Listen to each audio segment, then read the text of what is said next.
Buenas noches y bienvenidos a la Caverna del Básquet. Yo soy Jorge Y yo soy Iván. y en este canal hablaremos sobre baloncesto autonómico aragonés, desde categorías nacionales como ACB y Liga Femenina hasta Campeonato Aragón Junior.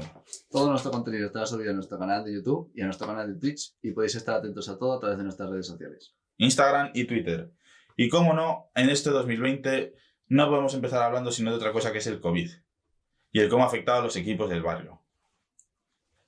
Para eso tuvimos una charla con Carlos Rondomé, presidente del Club Bomba Básquet, un club situado en Delicias, con el que pudimos comentar cómo ha tenido los problemas que ha tenido el COVID, han tenido con el COVID y el impacto que tiene un club como Bomba Básquet en los ciudadanos de Delicias. Por eso mismo, Ivonne y yo nos trasladamos hasta Delicias y le hicimos una interesante entrevista. Dentro vídeo. Carlos, gracias por aceptar la invitación a nuestro primer programa, a la Caverna del Básquet. ¿Qué tal todo? Pues bien, estos tiempos difíciles pues aguantamos como podemos y estamos luchando en seguir adelante. Explícanos un poco la historia del club, antes de nada, para que la gente os conozca. Pues el club empezó en el 2004, que ya llevábamos unos años con la idea de que los chicos que salían de los colegios, sobre todo de la cantera del Camón Aznar, que era la que llevaba yo, pues tuvieran un progreso y una continuidad. Entonces hicimos el club en el 2004 y poco a poco pues hemos ido ampliando. Empezamos con un equipo de chicas y ahora pues hemos llegado a tener equipos hasta en Primera Nacional, Segunda Aragonesa, Tercera, chicos-chicas, junior y infantil, alevín y escuela estos 2 últimos años. ¿Cómo considerarías la evolución del club a lo largo de los años? Difícil, costosa, pero bien. Se ha podido cumplir ilusiones y deseos y estamos ahí intentando hacernos un poquito más grande y tener toda la pirámide. Como decía, el Básquet es un club con una buena escuela, con categorías inferiores, que es un club apuesta por las categorías inferiores, o el club que se prefiere, y eso me pregunta si eso ayuda a canalizar un poco a la gente del barrio, de la zona de Delicias y demás, para que entren en lo que es el baloncesto.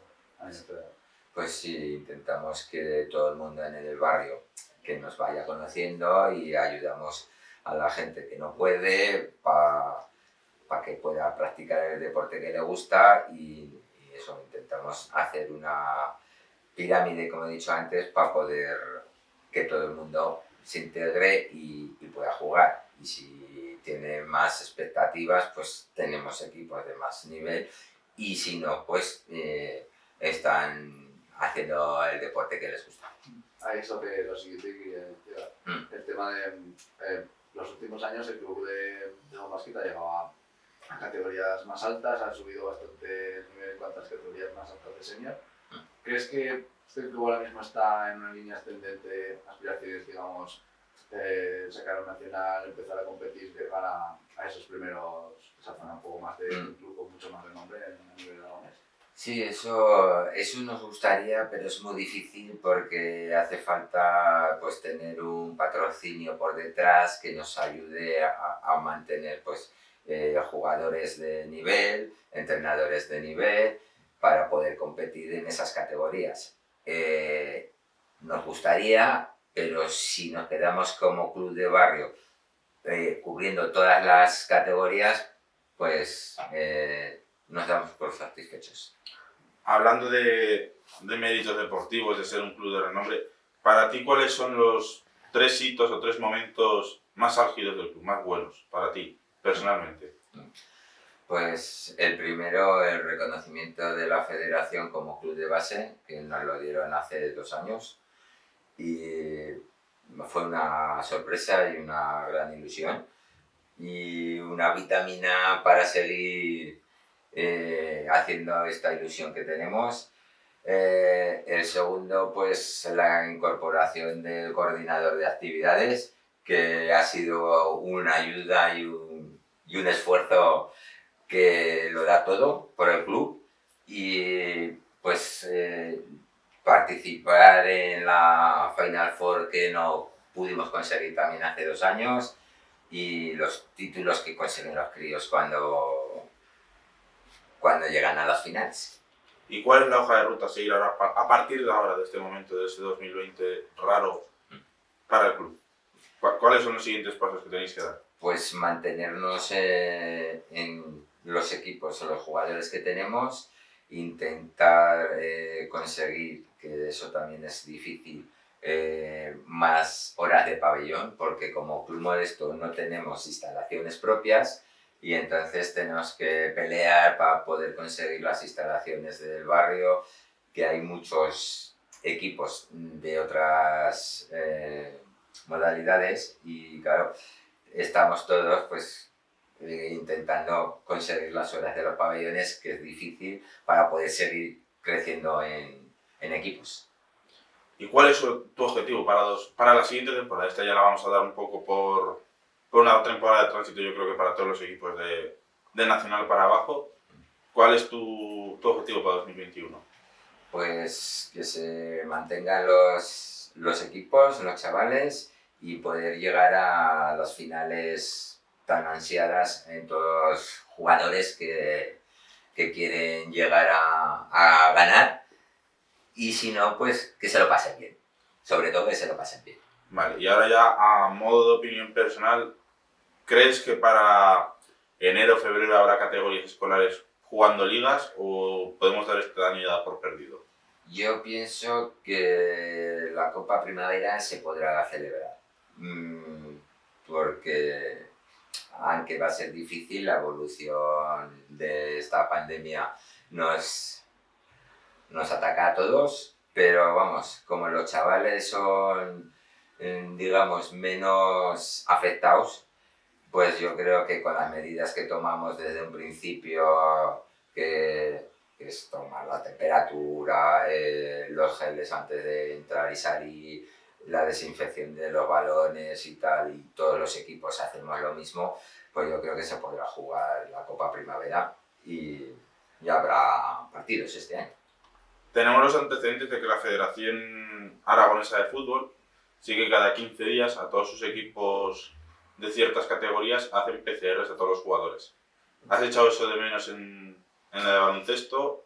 Hombre, claro, es que PCR pues es costoso, la federación también vive de los equipos, entonces es como todo, un organigrama que depende del dinero. Entonces, claro que nos gustaría que se pudiera hacer, pero claro, yo lo veo difícil. Nosotros si pudiéramos como club, pues lo haríamos.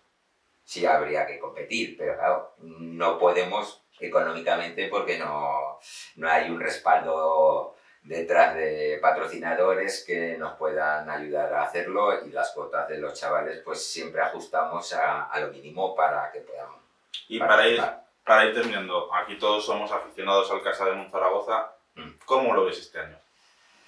Echar de menos ese desahogo que tienes cuando llegas al pabellón, ves el ambiente, los partidos, el poder animar, y entonces yo creo que los jugadores nos necesitan también a la afición para poder competir y dar el 100%. Entonces veo una buena planificación, unos buenos jugadores, pero falta la chispa de la afición para que consigan los retos que a lo mejor se habían planteado ellos, como llegar a la Copa ahora en febrero y poder llegar al nivel que llegó el año pasado. Vale, ya para terminar, ¿algún deseo para 2021? ¿Algo que pedir? ¿Algún llamamiento para si alguien nos está viendo que te pueda ayudar en algo para el club? ¿Busques algún jugador? ¿Algo? Pues lo único que la administración, digamos, pabellones y tal, considere que somos un club de barrio, que necesitamos más ayuda, y luego patrocinadores para poder desarrollar todas las ideas y proyectos que tenemos en mente y están ahí guardadas, que sobre todo lo que he dicho, el coordinador tiene muchas ideas en la cabeza y nos viene bien tener gente que nos colabore y nos ayude. Pues por nuestra parte creo que no se nos queda nada por comentar. Si quieres, bueno, acabas de lanzar tu última reflexión, si quieres lanzar una última, estás en tu derecho, y si no... Nada, desear que este año pase pronto y que el año que viene podamos hacer la actividad como nos gusta a todos, entrenar, jugar y eso, poder disfrutar del baloncesto. Pues agradecerte tu presencia hoy aquí con nosotros, por invitarte a la sede del club. Y deseamos mucha suerte a que todo vaya bien. Pues muchas gracias también por hacernos la entrevista y que os vaya bien también a vosotros. Bueno, ya han visto la entrevista. ¿Qué te ha parecido, Ivonne? Bastante interesante desde el punto de vista del momento en el que la federación les nombra como club de base a Domo Básquet. Creo que ese es el punto en el que llevan la línea para donde tiene ese énfasis el club. Y bueno, también lo han pasado bastante mal. Sí, han perdido un par de equipos este año por miedo a jugar, sobre todo su equipo, digamos, más top, el de que era el Primera Aragonesa masculina. Pero bueno, yo creo que poco a poco iremos recuperando la normalidad. Yo no sé cómo afectarán estos parones a los jugadores, sobre todo el parón que hemos tenido de un mes en categorías altas. En categorías más bajas, como bien ya sabes, como segunda, tercera, pues aún no sabemos cuándo vamos a iniciar. Por lo tanto, nos hemos trasladado bueno, mejor dicho, Ivonne se trasladó para tener una entrevista con una psicóloga deportiva especializada en baloncesto. Cuéntanos, ¿cómo fue? Pues fue bastante bien. La entrevista, queríamos un poco introducir lo que era la psicología deportiva para quien no la conociera y demás, y aprovechando la situación en la que, con la situación del COVID y demás, y cómo podía esto afectar a la salud mental de los deportistas. Ajá. Y demás. Entonces hemos hecho una entrevista a Lara Jiménez, con una psicóloga deportiva y coaching de baloncesto con una gran trayectoria. Además, también ha sido colaboradora en lo personal con ligas como la Euroliga, la ACB. Ha sido presidenta del comité de árbitros de Ávila, de la Federación de Castilla y León. Así que, bueno, pues pasamos a la siguiente entrevista. A mí me parece perfecto. Dentro vídeo. Bueno, estamos con Lara Jiménez, una psicóloga deportiva con bastante trayectoria en el mundo del deporte y en concreto del baloncesto. Ha sido colaboradora en Euroliga, en ACB, directora de comité de árbitros de la Federación de Castilla en Ávila, y como psicóloga deportiva pues estás en varios proyectos, ¿no? Muchas gracias por venir, lo primero. Y bueno, para empezar, pues me gustaría sí que te presentases un poco, que hablases un poco de los proyectos en los que estás ahora metida y que nos enseñes un poquito en qué consiste, digamos, el ser psicóloga deportiva. Vale, pues bueno, no me gusta hablar mucho de las cosas que hago porque realmente estoy metida en mil historias, en mil proyectos. Me gusta mucho colaborar con todos los proyectos que veo atractivos y que solicitan mi colaboración. Me cuesta un poquito decir que no cuando el proyecto le veo algo chulo. Entonces, bueno, colaboro con un centro deportivo en Madrid, con población especial, por ejemplo, gente con cáncer, dolor crónico, trasplantados, etcétera, etcétera. Colaboro también con el Club Baloncesto Torrelodones, un club de Madrid bastante potente. Luego, aquí en Castilla y León, al ser presidenta del comité de árbitros de mi ciudad, pues también colaboro con la Federación de Baloncesto siempre que me lo piden y con otras federaciones de baloncesto en el ámbito de arbitraje. Y bueno, he estado 2 años llevando un proyecto con el Ayuntamiento de aquí de Ávila para acercar la psicología deportiva a todos aquellos pequeños clubes que por potencial económico quizá no pueden contar con un psicólogo deportivo en sus clubes, en sus escuelas. Pero este año con todo tema COVID y demás, pues de momento lo tenemos ahí parado. Y nada, bueno, hago un montón de cosas más. Tengo consulta privada y demás, y ahí en consulta también atiendo muchos deportistas a nivel individual. Pero prefiero que me empieces a hacer ya preguntas y dejar de hablar de mí. Sí, sí, pasamos a un poco, estamos en materia. Sí que imagino que eso, que el tema del COVID y eso os habrá fastidiado algunos proyectos o lo que sea. Luego igual entramos un poquito en eso. Pero bueno, si Sí. quieres, empezamos un poco, el inicio que quería hablar, pues un poco de la base y sobre todo de iniciación, digamos, del deporte a edades tempranas y demás. Más allá de los beneficios que pueda tener esto en la salud de los chavales y demás, el empezar desde pequeños en un deporte, ¿cómo creerías que puede esto ayudar, digamos, por ejemplo, a que un chaval pues aprenda a socializar mejor gracias al deporte o alguna forma así, ¿cómo crees qué tipo de beneficios crees que podría tener esto, empezar en un deporte así desde pequeños? ¿Te refieres a qué beneficios tiene la psicología deportiva dentro de un deporte desde pequeño o qué beneficios tiene empezar un deporte desde pequeños? Sobre todo un poco el cómo consideras que puede empezar, el empezar en sí desde pequeños y demás, y cómo trabajarías a lo mejor el trabajar con pequeños en el mundo del baloncesto. Vale, bueno, pues los beneficios del deporte en los niños a nivel físico están más que demostrados y también a nivel psicológico. Hay muchas investigaciones, las últimas, las más recientes, lo que nos hablan es de que los niños que practican deporte de una forma regular, hay una serie de parámetros, exactamente ahora mismo no te sé decir ni te sé citar la investigación en concreto que recoge todas las otras investigaciones, pero viene a ser un poco el resumen que los niños que practican deporte un mínimo de 3 días por semana en unos 90, 60, 90 minutos y combinando el deporte aeróbico con anaeróbico, al final, viendo su evolución en el tiempo, mejoran no solo a nivel físicamente, sino que también eso tiene unos beneficios a nivel cognitivo de mejor memoria, mejor procesamiento de la información, mejor socialización, mejor capacidad de atención y concentración. Entonces, al final es un poco, vemos cómo la unión de cuerpo-mente se da. Si yo beneficio mi cuerpo, si yo mejoro físicamente, también mejoran mis procesos mentales, también mejora mi cognición, digamos. O sea que Mi concentración. lo recomendarías bastante, ¿no? Siempre, siempre, siempre. O sea, el hecho de que los niños no puedan hacer deporte me parece una locura, la verdad. Porque va a tener unas consecuencias tanto a nivel físico como a nivel psicológico, creo que bastante potentes con el tiempo.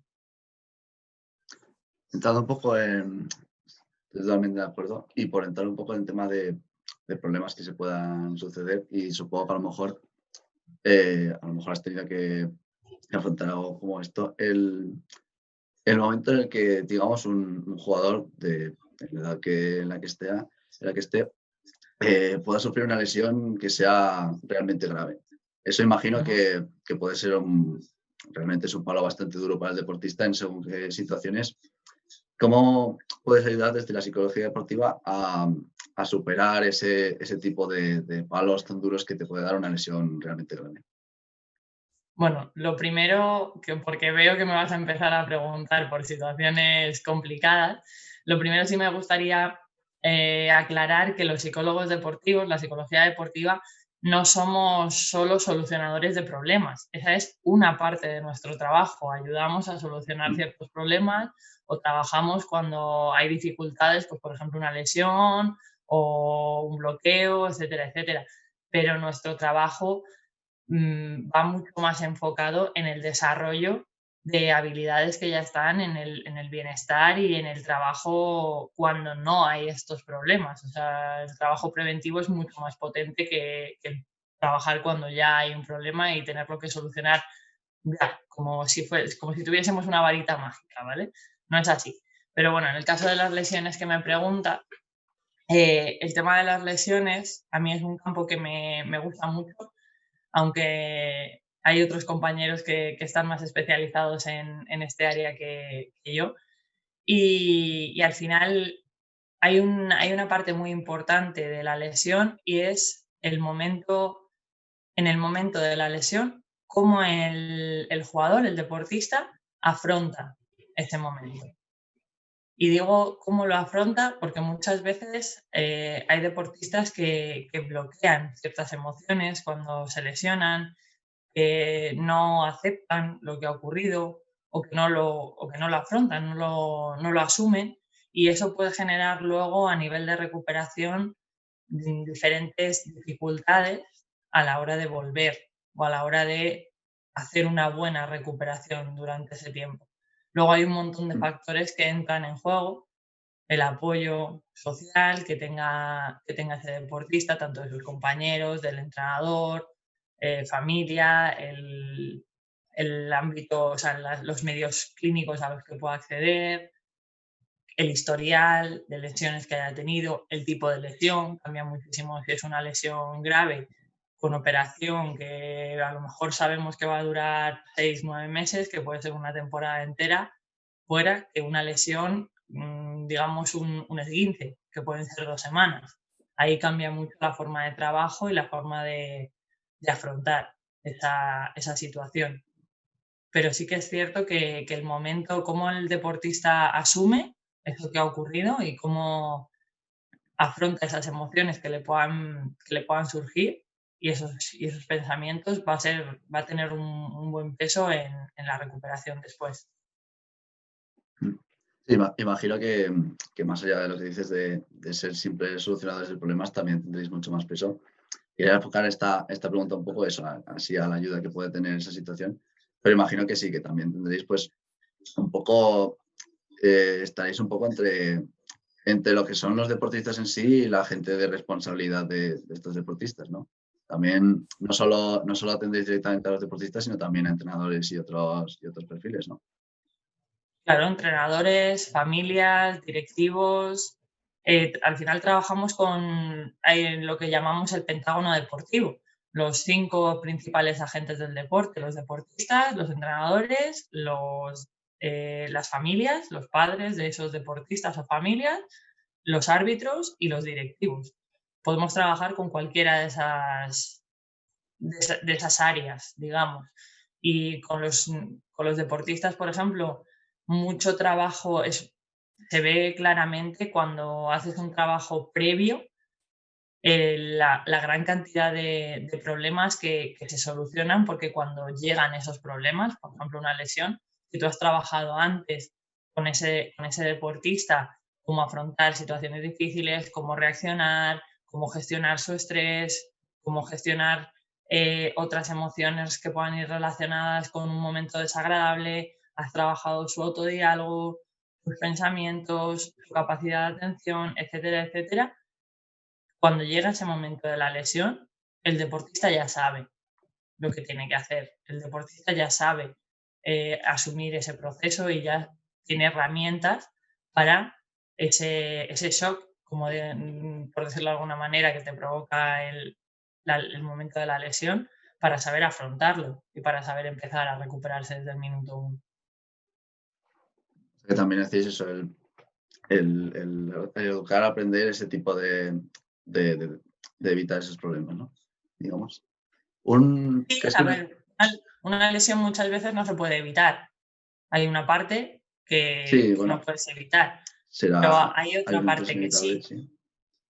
Pero hay otra parte que sí. Por ejemplo, tú puedes trabajar la concentración, donde pone el foco de atención el deportista, a qué elementos atiende, en qué está concentrado en cada momento, y dependiendo de en qué esté concentrado el deportista y cómo sepa dirigir su atención, por ejemplo, pues puede evitar en un momento dado un mal golpe de otro contrincante que le viene y que le viene de una manera que puede ser peligrosa, o sea, que viene a hacerle una falta o a darle un golpe de una manera peligrosa. Si yo sé a dónde tengo que dirigir mi atención, estoy enfocado en lo que debo, probablemente puedo evitar ese tipo de situaciones que me puedan generar una lesión. Por poner un ejemplo así un poco rápido. ¿Crees que otro ejemplo de eso, de algo que se deba gestionar el tiempo, prepararlo para el momento en el que llegue, que también creo que es también una situación inevitable, el tema de la retirada de deportistas? hay muchos deportistas que, sobre todo los de más de élite, digamos, como que lo que viene a ser la retirada la vas postergando hasta el momento en el que acaba llegando, por a lo mejor el no querer enfrentarse a esa situación, pero será, imagino, fundamental ir preparándolo para el momento en el que llegue, porque, digamos, el paso del dique seco al dique seco, digamos, de terminar tu carrera y tener que empezar otro proyecto, otra cosa, supongo que será importante ir preparándolo con el tiempo, ¿no? Sí, por supuesto. Y aquí hay diferentes teorías que hablan sobre cómo llevar ese proceso, si trabajarlo pues como si fuese un duelo, si trabajarlo como si fuese un cambio de objetivos, un cambio de deporte, un cambio de dinámica personal. Y al final es como todo, es lo que hablábamos antes. ¿Cuándo se trabaja mejor el momento de la retirada? Pues antes de que el deportista se retire. Realmente es bueno trabajar el momento de la retirada desde mucho antes de que el deportista se retira, porque en cualquier momento puede ocurrir, y ya no una retirada deportiva, sino a lo mejor un cambio de deporte, porque pase cualquier cosa que haga al deportista querer cambiar de deporte. O, por ejemplo, cuando trabajamos desde adolescentes, ese momento en el que a lo mejor ya empiezan a trabajar en alto rendimiento y tienen que empezar a combinar o a plantearse qué estudios realizan, cómo poder combinar estudios superiores o el bachillerato, que ya es más exigente, digamos, que el instituto, con un deporte de alto rendimiento, con 4 entrenamientos a la semana, más partidos, más un montón de cosas, como organizar el tiempo, a qué se quieren dedicar, qué, digamos, plan B si no me dedico al deporte profesional. Muchas áreas o muchos momentos que se pueden preparar antes para que cuando eso suceda, cuando suceda el momento de la retirada, el deportista ya esté preparado y sepa perfectamente qué hacer y sea una transición sana, la de dejar de jugar o la de cambiar de deporte o la de dejar el alto rendimiento aunque siga en ese mismo deporte. Al final es un poco trabajar las habilidades previas del deportista para que en ese momento vaya todo bien. También se puede trabajar el momento de la retirada si no se ha trabajado previamente en solucionar pues ciertas situaciones que se pueden dar, como una gestión del estrés, como una gestión de la ansiedad que puede producir pasar de estar en competición semanal a estar en ese dique seco que dices, estar sin hacer nada, entre comillas, el cómo organizar su tiempo, etcétera, etcétera. Todo eso se puede trabajar también después, pero lo ideal es irlo trabajando antes. Es fundamental ser proactivos en este tipo de situaciones, ¿no? Ser proactivos. Sí, no te digo bien, se ha cortado. Digo, sí, que es fundamental ser proactivos en este tipo de situaciones, ¿no? El O sea, deportista, por supuesto. Claro, o sea, nosotros como psicólogos no tenemos una varita mágica, lleguemos y digamos, ¡hala! Has cambiado lo que querías cambiar, ahora sabes gestionar tus emociones, ahora sabes gestionar esta situación. No, obviamente nosotros estamos para ayudar y dar herramientas, potenciar recursos que la persona tenga, desarrollar sus habilidades y escuchar las necesidades de la persona para un poco favorecer que esa misma persona de forma autónoma sepa resolver sus problemas, sepa actuar en diferentes situaciones, pero no es responsabilidad nuestra. Entonces, si la persona no es proactiva en ese desarrollo de habilidades, en ese cambio, digamos, por mucho que nosotros hagamos, va a ser difícil sí, ayudar a la persona. exactamente. Además, cada persona es un mundo, entonces cada persona deberá gestionar un poco según cómo sea y según las herramientas o cómo sea su comportamiento, ¿no? Pasando a algo un poco menos, vamos a dejar de lado un poco las cosas malas de lesiones y retiradas. Quería hacerte una pequeña pregunta, así consideras contestarme, sobre esos momentos en el deporte, sobre todo se nota mucho en lo que es el deporte profesional, esos momentos decisivos en los que un jugador tiene esas situaciones en las que hacen grandes cosas en momentos en los que tienes muy pocos segundos o incluso milésimas para tomar una decisión, y vemos que los deportistas más de élite consiguen salir de esas situaciones. Esos momentos decisivos, esos momentos clutch, como se puede llamar en el baloncesto, digamos, se pueden entrenar, digamos, se puede trabajar con ellos de alguna forma.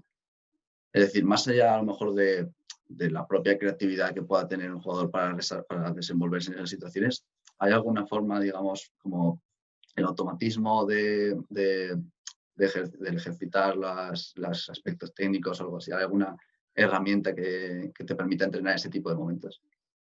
Claro, por supuesto, y es algo que se puede entrenar en los propios entrenamientos, no hace falta entrenarlo fuera en sesiones aparte, que también se puede, pero me refiero que dentro de los propios entrenamientos podemos generar pequeños ejercicios en momentos simulando momentos de presión, como puede ser un final de partido, como puede ser un final de posesión, en los que los deportistas vayan entrenándose en esas situaciones, vayan probando diferentes recursos que tienen en esas situaciones para que en el momento de partido, cuando se dé ese final de posesión o ese final de partido y tengan que actuar, ya tengan ese entrenamiento previo. O sea, podemos perfectamente hacer un montón de juegos, entre comillas, o de ejercicios en los que combinemos la técnica o la táctica con esa preparación en momentos de presión. Vale. No sé si te he respondido. Sí, sí, me responde, sí. Así para terminar, te quería proponer un pequeño ejercicio y así ponerte un hipotético jugador, digamos, un Ujú. jugador que técnicamente es bastante notable, físicamente notable también, que a lo mejor en los entrenamientos, digamos que es un jugador que destaca en su equipo y demás, creo que a la hora de los partidos como que se viene a menos y como que no saca todo ese buen juego que sí que muestra con su equipo fuera del día del partido.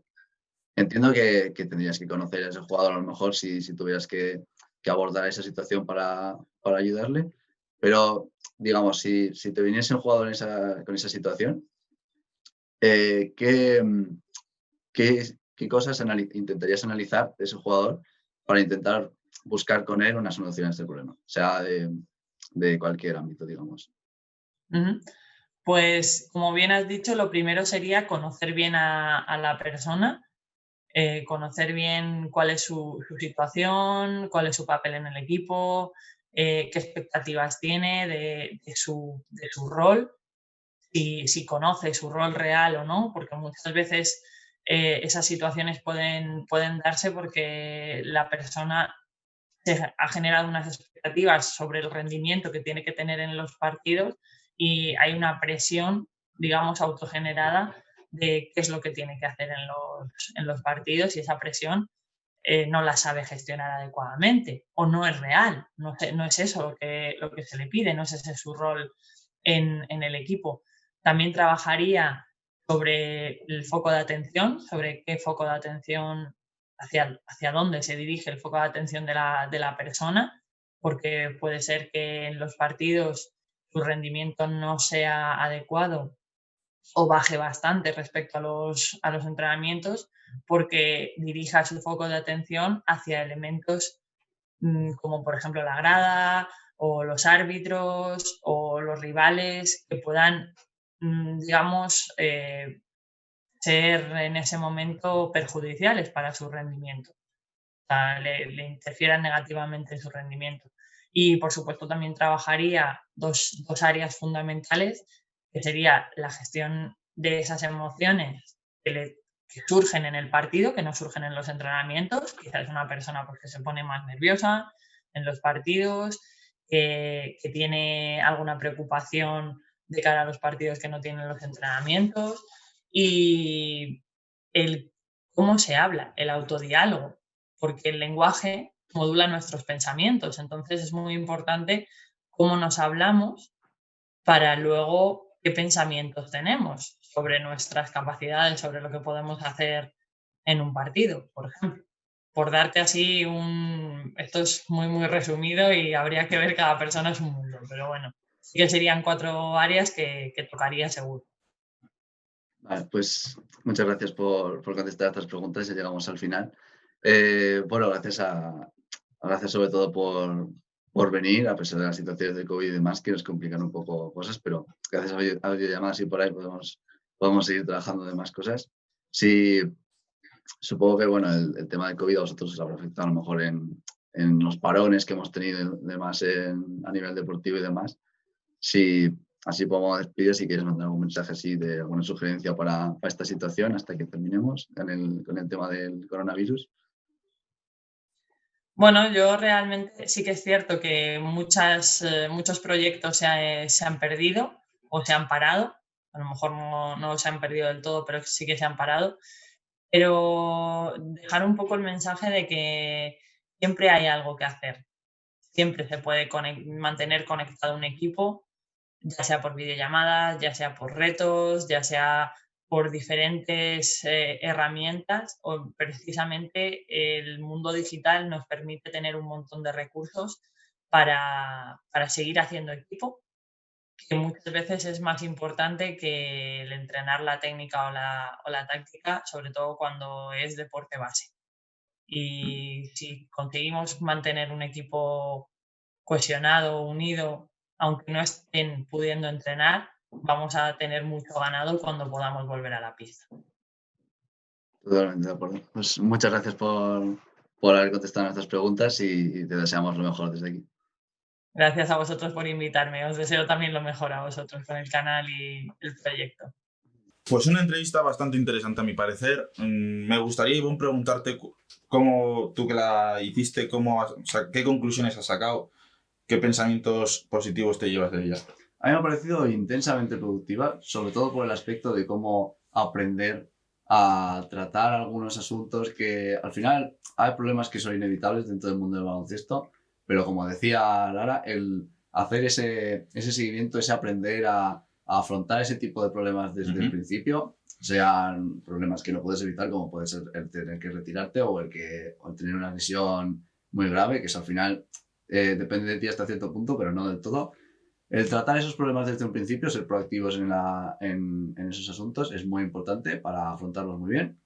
Y sobre todo, toda la importancia que tiene en realidad la psicología deportiva y que muchos no conocemos y que no vemos desde nuestra perspectiva.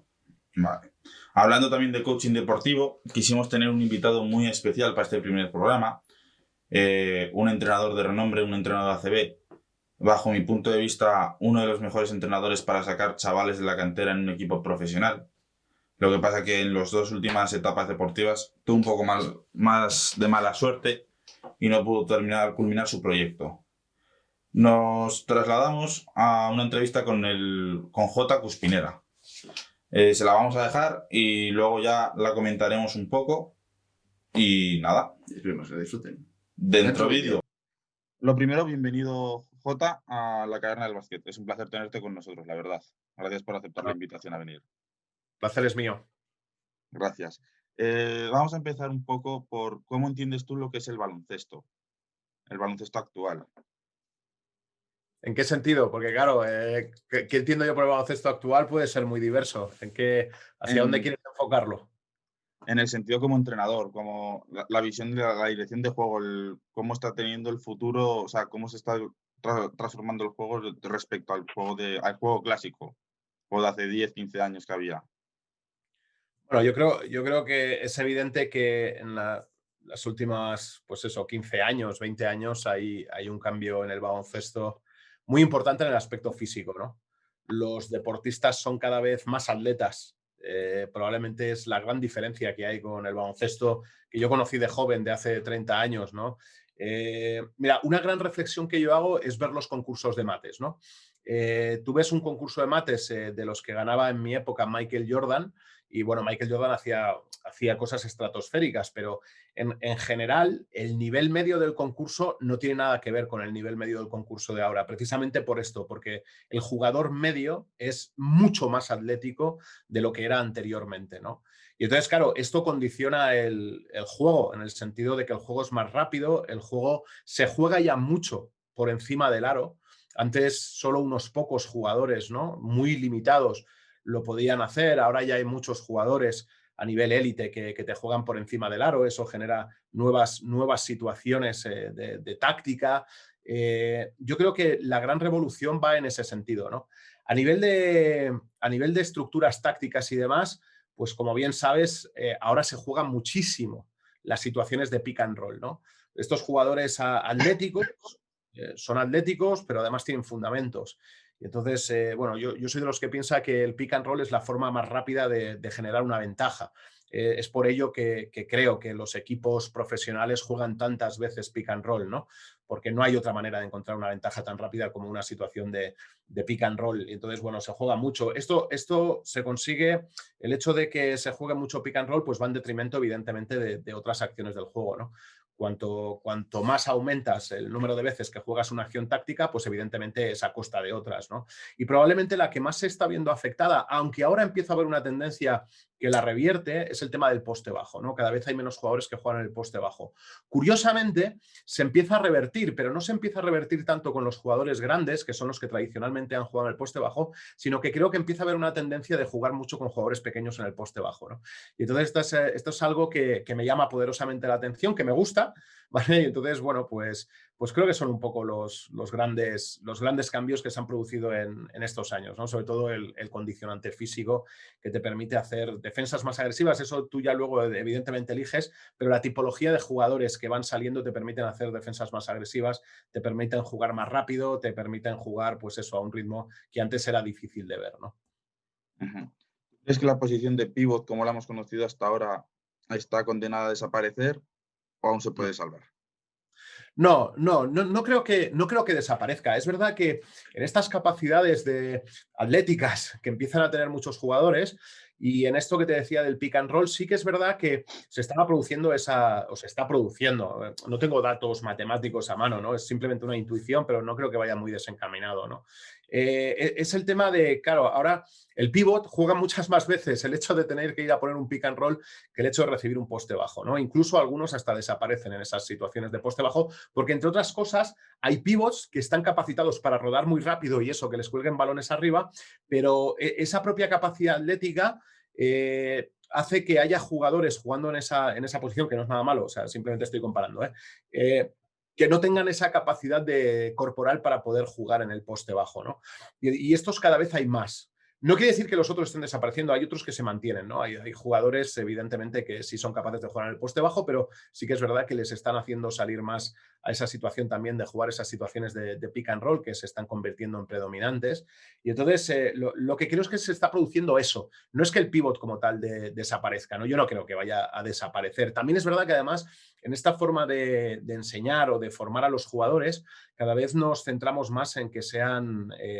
sobre todo creo que ha habido durante muchos años una cierta obsesión porque los jugadores grandes también pudieran jugar por dentro, ¿no? No ha sucedido, aunque creo que ahora los equipos de élite, sobre todo en Euroliga, lo empiezan a explotar, no ha sucedido lo contrario. Es decir, nos hemos obsesionado con que el grande juega fuera, pero no nos hemos centrado mucho en que los pequeños también jueguen dentro, ¿no? Entonces, en esto es curioso cómo yo recuerdo, ¿no? Ya sé que me voy muy atrás, pero como me has pedido un poco la evolución y demás, cuando Magic Johnson y este tipo de jugadores que con 2-5 empiezan a jugar de base, parece que hay una especie de locura porque los jugadores de 2-5, 2-7 jueguen de base, ¿no? Y jueguen fuera. Claro, yo era de los que pensaba, sobre todo aquí en España, ¿no? Decía, bueno, si nuestros pivots nos cuesta sacar gente de 2-5, si encima los ponemos a jugar por fuera, ¿quién va a jugar por dentro, no? Y entonces, en este sentido, yo decía, sí, está muy bien que el jugador grande pueda jugar por fuera, no tengo nada en contra, siempre y cuando también juegue por dentro, porque si no le sobran 20 centímetros, ¿no? Entonces, en este sentido, creo que nos ha faltado en esa evolución no tanto el hecho de que el grande jugara por fuera y no con la obsesión de que solo jugara por fuera, sino que pudiese alternar las dos posiciones, el hecho de que los pequeños también pudieran jugar por dentro, ¿no? Y entonces me congratula ver cómo ahora el baloncesto europeo, sobre todo el de Euroliga, busca a sus doses, a sus treses, incluso alguna vez a los bases, en situaciones interiores para explotar esas situaciones de juego interior, ¿no?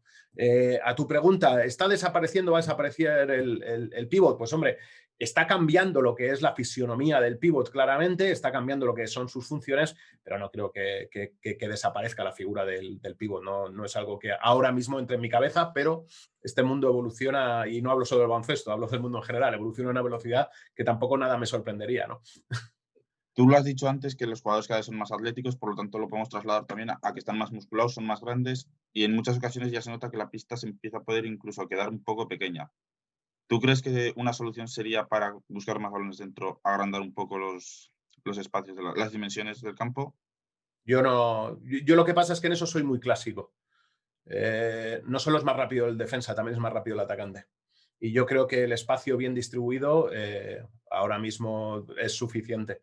No hay problemas, no hablamos de problemas de espacio en la NBA. Y la NBA tiene 5,5 centímetros más por cada lado. No tiene más que nuestra cancha. Con lo cual, no me parece, o sea, si se hace, no me opongo, ¿no? Es decir, aquí en ACB, en una de esas situaciones de verano, se hizo la prueba, ¿no? de aumentar medio metro el campo de ancho, ¿no? Y bueno, y la experiencia pues no fue mala, ¿vale? Pero dices, ¿es necesario? Si se hace, yo no me opongo, pero no creo que sea estrictamente necesario, ¿no? Por lo que te digo, porque es verdad, los defensores son más rápidos, pero los atacantes también, ¿vale? Con lo cual, relativamente, el espacio sigue siendo el mismo, ¿no? Entonces, en ese sentido, yo creo que los equipos que son capaces de respetar un buen espacio, ¿de acuerdo? Tienen ventajas para poder atacar. Evidentemente, los que no respetan bien el espacio tienen problemas ante defensas más rápidas, eso es innegable, pero eso te fuerza a trabajar mejor. Perfecto. Hablemos un poco de tu historia. Hemos hablado de la historia del baloncesto o de la evolución. Vamos a hablar un poco de tu historia.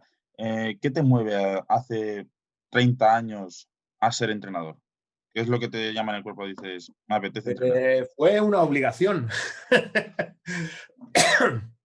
Yo era mi segundo año, tenía 16 años y era mi segundo año jugando baloncesto. Y recalé en un club de aquí, de un pueblo cercano a donde vivía, que se llama Las Rozas. Mi entrenador por aquel entonces era José Luis González Molina, que era, no sé si director, profesor seguro, pero creo que también era director en aquel momento de los cursos de la Federación Madrileña, y sacaba en Navidades un curso de primer nivel en aquella época se llamaba de monitor de baloncesto en Las Rozas. Y entonces, un día entrenando, cuando termina el entrenamiento, nos dice que nos tenemos que apuntar al curso. Entonces, yo me acerqué a él después del entreno y le dije, a ver, José Luis, yo no quiero ser entrenador, entonces no sé por qué me tengo que apuntar a un curso de entrenador, ¿no? Y entonces él me dijo que me tenía que apuntar y que algún día se lo agradecería. Y bueno, pues como yo era un tío dócil, pues, ¿qué dice? Pues dije, pues ala, pues me apunto, ¿no? Y es curioso porque, fíjate, aquella frase se ha convertido en una profecía, ¿no? Algún día me lo agradecerás, fíjate, si le tengo que agradecer, ¿no? La verdad es que el curso me gustó, pero ya te digo, el hecho de hacerlo fue una obligación, me obligó mi entrenador. Entiendo, ahora, nunca lo he hablado con él, ¿eh?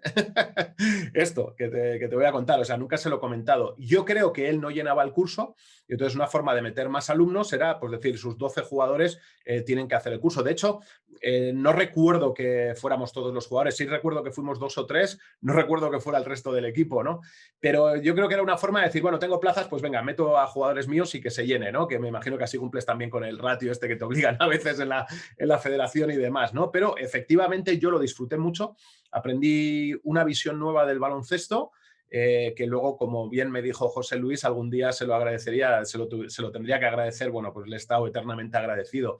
2 años después, con 18, que yo ya estaba en Estudiantes, el club me ofrecía llevar un Benjamín, y lo cogía porque me atraía. O sea, ya habiendo hecho el curso, que además al año siguiente después hice el de segundo nivel, porque ya dije, ya que estoy, pues venga, vamos a seguir, ¿no?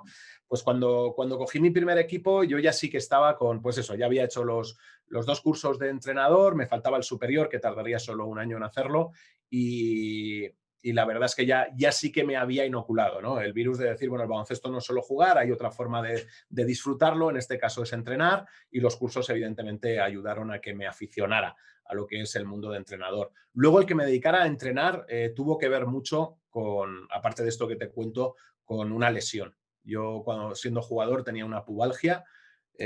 Ahora las pubalgias se solucionan casi todas muy fácil, pero hace 30 años no.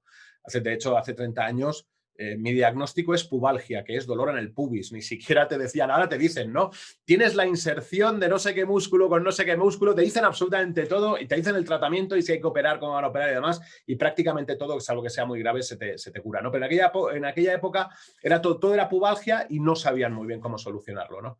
Entonces me pedían que parara durante 3 meses y ver qué pasaba, pero no me garantizaban que después de parar 3 meses yo no tuviese dolor. Me ofrecían pasar por el quirófano, pero sin garantías de que se solucionara el problema. Entonces yo decía, joder, si voy a pasar por el quirófano y no hay garantías de que se solucione, ¿para qué paso por el quirófano, ¿no? Y si voy a tener que parar 3-4 meses y no me garantizan que luego no vaya a tener dolor, ¿para qué paro 3-4 meses, ¿no? Entonces aquello me ayudó mucho a tomar la decisión de decir, bueno, pues deja de jugar al nivel al que estás jugando, que en aquel momento era la segunda división, sería algo así como la Leb Plata, ¿vale? Y dedícate a entrenar. En su momento, cuando empezaste a entrenar, ¿tenías algún referente como entrenador? ¿Te fijabas en alguien? No, es que fue tan casual. O sea, fue tan casual el llegar a entrenar que nunca me lo había planteado como modelo, como viendo modelos de otras personas, ¿no? Sí que es verdad, evidentemente, que una vez que yo me introduzco en el mundo del entrenador, muchos de los compañeros que yo tuve, yo me formé, como entrenador me formé dentro de estudiantes, es decir, mis primeros 17 años entrenando son en estudiantes, ¿no? Pasé por todas las categorías, fui delegado, ayudante, entrenador en absolutamente todas las categorías hasta llegar a ACB y bueno, evidentemente en ese trayecto sí me fijo en muchos entrenadores de los que me rodean y de los que me enseñan. De eso no tengo ninguna duda, ¿no? Los tenía en casa, mis modelos estaban en casa, ¿no? Podría comentarte muchísimos. Incluso gente en la que llegué a fijarme, gente que primero fue ayudante mía, ¿no? Y después tuvo una carrera posterior que me impactó, tipo Mariano de Pablos, ¿no? Pues oye, que luego acabó ya a llegar siendo entrenador del ACB de estudiantes, ¿no? Fue entrenador ayudante mío en preinfantil y en infantil, en estudiantes. Luego cuando yo era director técnico, él llevó el junior, el cadete, tal, no sé qué, acabó llevando. Bueno, pues siempre me he fijado en entrenadores que me han gustado, ¿no? Pero gente como Ángel Goñi, como el propio Pepu, que fue mi entrenador, Pepu Hernández, no sé, hay muchísimos, ¿no? Gente que además, pues a lo mejor no eran entrenadores, pero eran preparadores físicos, pero también con una ética de trabajo bestial, que además fueron compañeros míos que me han marcado, como José Canales, alias Pilas. Hay mucha gente que me ha marcado y me dejo muchísimos, o sea, estoy siendo injusto porque tenía que nombrarlos a todos, ¿no? Javi Muñoz, que luego llegó a ser ayudante en Murcia una vez que se trasladó a vivir a Mazarrón y demás. Hay mucha gente que me ha marcado como entrenador, de la que yo he sido entrenador ayudante. Ahora me viene a la mente, ¿no? Michel González, que es directivo ahora de estudiantes, solo ha sido, no sé si sigue metido ahora mismo en la directiva y demás. Hay muchos, pero todos ellos eran dentro porque era con los que convivía, era con los que me enseñaban. Miguel Ángel Martín, que fue el primer entrenador que yo tuve en estudiantes como jugador, fui entrenador muchos años del primer equipo. Todos ellos me han marcado y me han enseñado muchas cosas, ¿no? Después, evidentemente, una vez que yo voy desarrollando mi carrera, pues me empiezo a fijar en entrenadores de fuera, ¿no? Y evidentemente, pues ahí es que hay muchos. O sea, a mí los buenos entrenadores, pues como al que le gusta ver jugadores, que a mí también, evidentemente, pues tenemos nuestros entrenadores favoritos o entrenadores en los que fijarnos, ¿no? En la Liga CB hay un montón de ellos, ¿no? De los que sacar detalles. Ya en Euroliga ni te cuento. Y bueno, alguno en la NBA, no sigo mucho la NBA, pero alguno en la NBA siempre me ha impactado también, con lo cual, pues bueno, vas haciendo un poco tu abanico, ¿no? de favoritos, pero ya te digo, tampoco soy muy mitómano en ese sentido y los primeros, sobre todo los primeros años, era gente que me rodeaba, la gente que me enseñaba básicamente, o de la que yo podía ver en vivo porque les iba a ver entrenar, porque les ayudaba o porque era el delegado del equipo. De hecho, cuando yo era delegado de equipos en aquella época, lo hacía con la intención de aprender, era otra forma de ser entrenador ayudante, era otra forma de estar dentro del equipo, ¿no? Entonces yo tuve años donde era delegado de un equipo, ayudante en otro y primer entrenador en el equipo de chiquitillos que llevaba, ¿no? Entonces siempre era con la intención de ¿qué? De estar en contacto con otros entrenadores, con otros ambientes, con la intención de crecer. Perfecto. Lo has comentado, has pasado prácticamente por todos los estamentos que puede pasar una persona como entrenador en baloncesto, delegado, ayudante, entrenador de cantera, director.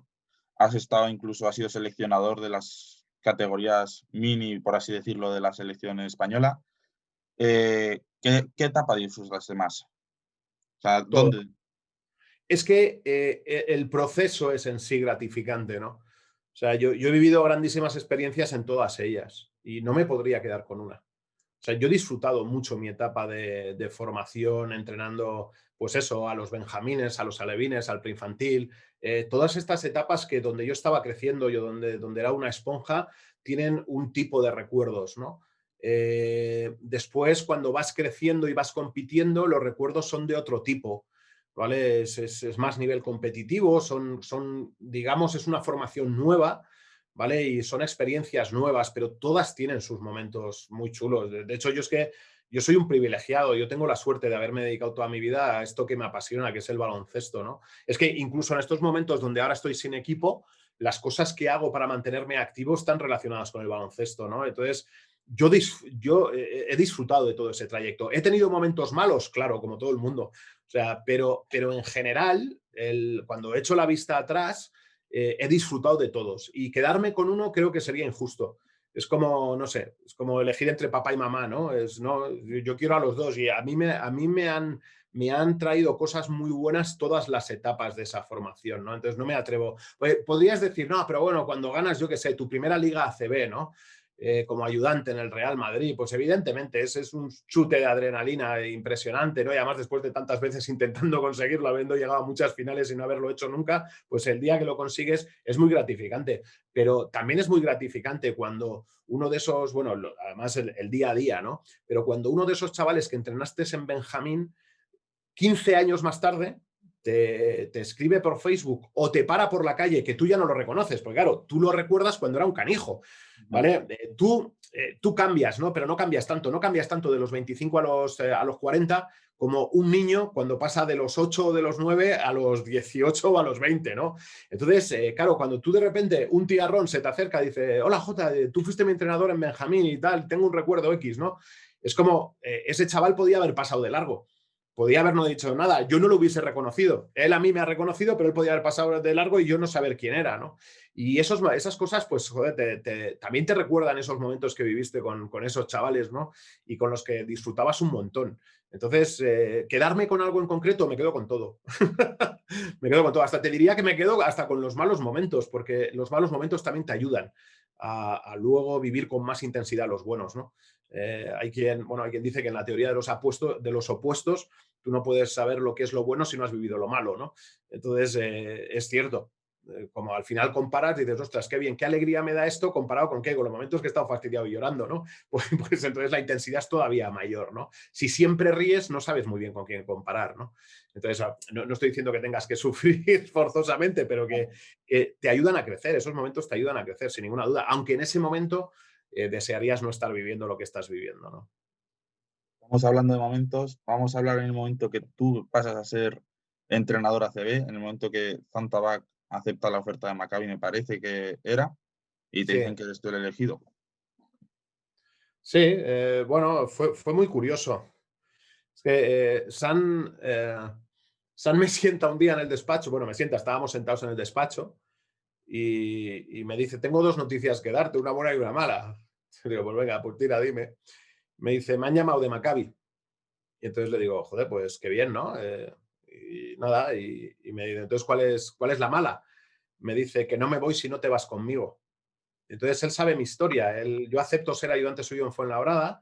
Después de varios intentos por su parte, había sido entrenador ayudante en el Madrid 5 años y justo esa temporada, el año anterior, había estado en Baskonia y digamos que yo quería entrenar, ya no quería ser más ayudante. Necesitaba entrenar, ¿no? Aunque fuera un junior. Entonces él me convence después de muchas llamadas porque me dice Jota, tú siempre has sido ayudante de equipos grandes. Cuando yo estaba de ayudante en Estudiantes vivimos una final de liga y el segundo año semifinales de liga, es decir, Estudiantes era cuando estaba luchando por cosas importantes. De hecho, yo viví una Euroliga con Estudiantes siendo entrenador ayudante, ¿vale? Ese subcampeonato de liga nos mete en Euroliga al año siguiente. Yo vivo esa Euroliga con Estudiantes. De hecho, es la primera Euroliga que yo vivo, ¿vale? Después estoy 5 años estoy 3 años entre medias en la Federación Española, viviendo las selecciones nacionales de categorías inferiores, incluso la senior con Pepu, y recalo en el Madrid, donde estoy 5 años, ¿no?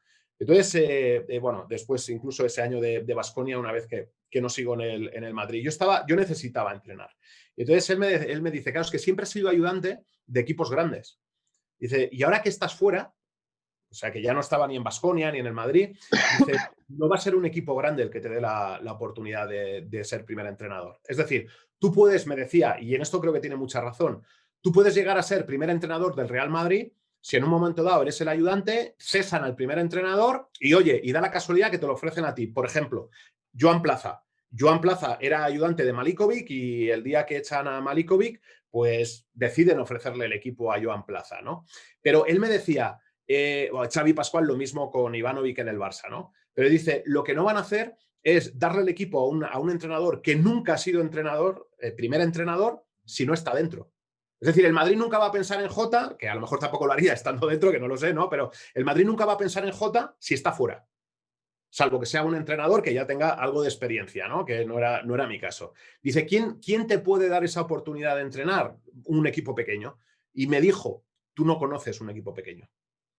Entonces fue lo que me convenció. Me dice, ven, vive un equipo pequeño, y por pequeño hablo de humilde, de presupuesto bajo, no pequeño en otras muchas cosas, ¿no? Pero entonces dije, ostras, tienes razón. Si alguien me va a dar esa oportunidad, va a ser un equipo pequeño. Entonces, pues vive un equipo pequeño, porque él me decía, hay muchas diferencias entre un equipo pequeño y un equipo grande. Entonces fue lo que hice. Claro, él, por eso me decía lo de la buena y la mala noticia, cuando él me dice que se va a Maccabi, pero que no se va si no se va conmigo, es porque él sabía por qué yo estaba en Fuenlabrada. Por aquella frase, por aquel convencimiento. Digo, si me voy a Maccabi, me voy otra vez a ser entrenador ayudante de un Real Madrid o de un Baskonia, simplemente en Israel. Entonces no estoy viviendo un equipo pequeño, vuelvo a vivir un equipo grande, que no era para lo que estaba yo ese año, ¿no? Entonces yo le dije que yo no me iba a ir. Entonces él ya me avisó. Me dijo, bueno, yo probablemente lo coja, dice, y sé que el club está pensando en darte a ti el equipo, ¿no? Entonces, efectivamente, justo 2 días, a los días nos fuimos a jugar lo que fue su último partido a San Sebastián y justo antes de meternos en el partido, él me confirmó que se iba y que el club me iba a ofrecer el equipo. Y así fue. En cuanto él se fue, el club se puso en contacto conmigo y me pidió que llevase las riendas. De hecho, al final, fíjate, quien me dio la oportunidad de entrenar fue el club en el que estaba de ayudante, que era eso que hablábamos del club grande, ¿no? Estás dentro, pues venga, va, te damos la oportunidad de poder entrenar, ¿no? Entonces, bueno, fue gratificante. Por una parte, había sentimientos encontrados, porque es verdad que la relación que tuve con Zan fue muy buena a nivel personal y a nivel entrenador-ayudante. Entonces, que San se fuera, digamos que de alguna forma, pues me producía cierta tristeza, pero por otra conseguía mi sueño, ¿no? Que era llegar a entrenar en lo que es la primera categoría del baloncesto nacional, ¿no? Y entonces, bueno, pues no te voy a decir que evidentemente pues la satisfacción fue grande y esa es la historia. Esa es la historia de cómo, de hecho recuerdo, porque además es un clinic que al final, pues está por ahí por YouTube, aunque no tenía que haber salido. Donde yo decía ese mismo verano que yo no iba a volver a ser entrenador ayudante, que lo que quería era entrenar, aunque fuera un junior, ¿no? Que bueno, pues que entrenaría yo en mi pueblo al equipo junior, que lo que fuera, que necesitaba entrenar, ¿no? Que no estaba intentando quitarme de medio, decía, a lo mejor entreno un año y al año siguiente quiero volver a ser ayudante otra vez en alta competición, pero en ese momento necesitaba entrenar y fue todo esto que te he contado lo que me acabó convenciendo para ser ayudante de Santabac. Bien. ¿Qué relación guardas con Fuenlabrada? Porque has estado en 2 ocasiones. Además, este año ya no, pero la pista que tienes detrás, los colores sí que podrían ser un poco los que tenía hasta junio el Fuenlabrada en su uniforme, el naranja. ¿Qué relación guardas con el club? Bueno, yo Fuenlabrada, evidentemente, le tendré que estar eternamente agradecido porque fue el club que me dio la alternativa, ¿no? Pero es que además, incluso, la primera salida fue mía. Después de 2 buenos años, pues decidí que había que afrontar otro reto. La segunda salida, pues ha sido propiciada por el club, ¿no? en este sentido, nada, yo lo vivo como parte del deporte, ¿no? De hecho, cuando yo llego a mitad de temporada, el equipo estaba en plena caída y fuimos capaces de reflotarlo, ¿no? Llegué en febrero y bueno, pues lo sacamos de la situación en la que estaba y nos salvamos más o menos con holgura, pues bueno, sin muchos problemas. No digo que no sufriendo, porque sí que sufrimos, pero que digamos que conseguimos las victorias necesarias para no descender bastante, unas jornadas antes de que se acabara la liga regular. Y eso ya para mí, pues tal y como estaba el equipo cuando lo cogí, pues ya era mucho, ¿no? Al año siguiente, que es el año de la pandemia, a mí me echan en enero porque los resultados no están siendo los que deseábamos o los que buscábamos. Sabíamos que era un equipo para sufrir, además así se me dijo desde el primer día, pero bueno, pues una racha de resultados hizo que saliera, ¿no? Yo esto lo vivo como parte de lo que es el día a día de un entrenador. Hay momentos buenos, hay momentos malos, pero yo a Fuenlabrada como club le estaré siempre agradecido y a la afición es que, pues eso, ¿qué voy a decir, ¿no? Los sitios donde he estado me llevo muy gratos recuerdos de la gente con la que he estado, ¿no? Entonces, en ese sentido, para mí Fuenlabrada es eso, es el sitio que me dio la oportunidad de estar en el primer nivel como primer entrenador.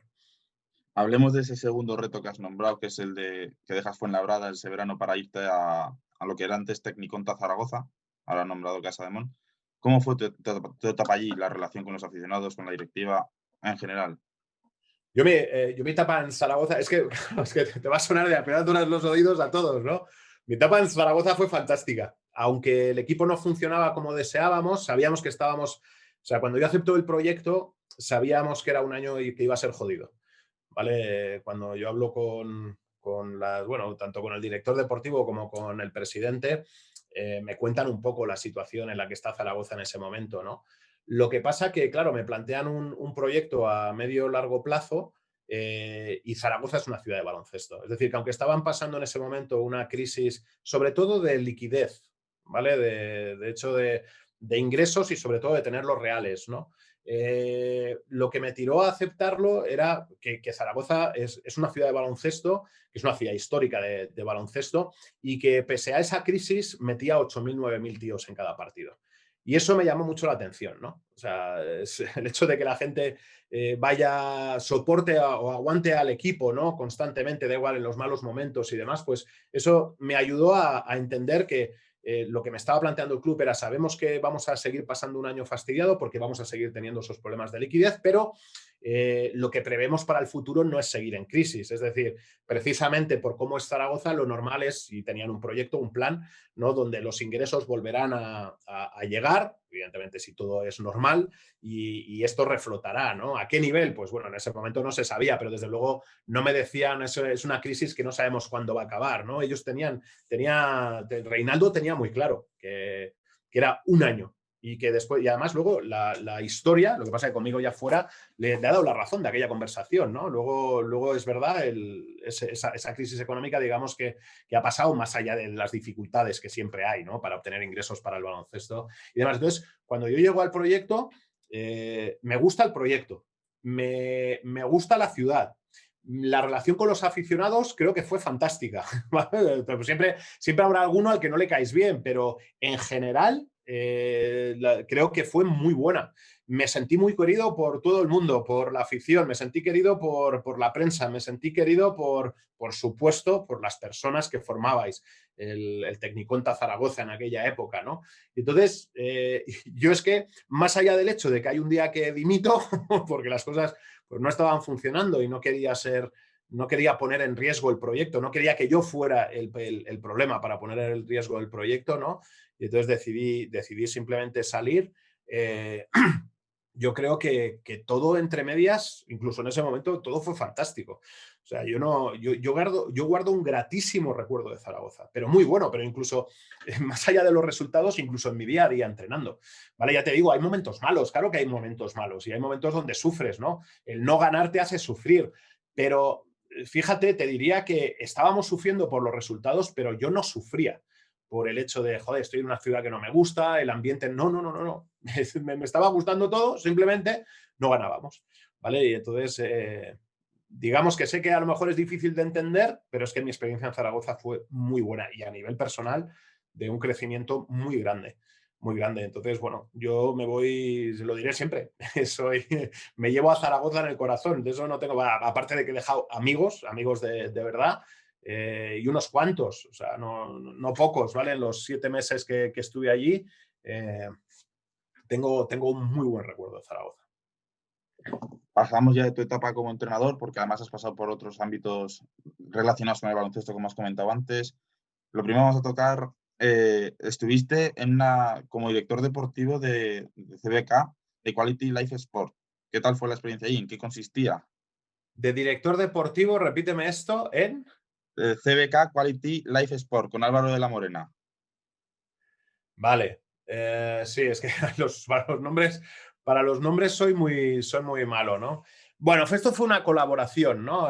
Para lanzar un proyecto de baloncesto de gente de Zaragoza, pues aprovecharon que yo estaba de entrenador en Tecniconta, me hicieron la propuesta, pensaban que les iba a decir que no, y les dije, oye, no tengo problema en ayudar, ¿no? O sea, sobre todo a promocionar. La idea más que nada es eso, ¿no? Que hubiese una imagen visible, pues que ayudara a promocionar. Entonces, a mí me ha dado tanto, Jorge, el baloncesto, que cuando gente que tiene ilusión por hacer proyectos de este tipo quiere sacar cosas adelante, me siento en la necesidad de ayudar, ¿vale? De decir, oye, pues si yo puedo echar una mano, pues aquí estoy, ¿no? Evidentemente no puedo atender a todo el mundo, pero que sí tengo esa sensación de que tengo que ayudar a la gente que empieza o que quiere lanzar proyectos relacionados con esto, porque el baloncesto me lo ha dado todo.